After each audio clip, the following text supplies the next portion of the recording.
நேற்று பார்த்தீங்கன்னா கறி நாள், அதுக்கு நாங்கள் எங்கள் வீட்டில் சிக்கன் தாங்க எடுத்திருந்தோம். காலையில் டிஃபன் பார்த்தீங்கன்னா அம்மா செஞ்சுக்கிட்டாங்க. மத்தியானம் லஞ்ச் வந்து நான் தாங்க செஞ்சுருந்தேன். டிஃபனுக்கு வந்து சுட சுட இட்லி, சிக்கன் குழம்பு, தண்ணி குழம்புங்க. அப்புறம் வந்து அதில் வந்து சிக்கன் எடுத்து வறுவல் பண்ணிட்டாங்க. சூப்பராக இருந்ததுங்க.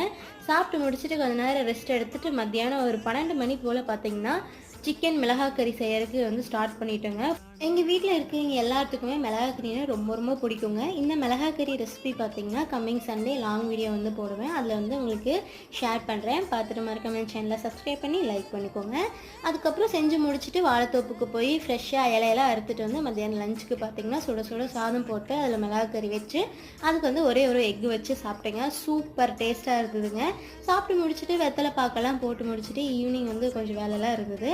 அப்புறம் நைட் டின்னருக்கு பார்த்தீங்கன்னா நம்ம மிளகாய் கறி செஞ்சு அதே சட்டியில் பார்த்தீங்கன்னா கொஞ்சம் சாப்பாடு போட்டு பரட்டி சாப்பிட்டா ரொம்ப சூப்பராக இருக்குங்க. எனக்கு ரொம்ப பிடிக்கும். அப்புறம் ஆளுக்கு ஒரு தோசை வச்சுக்கிட்டோங்க.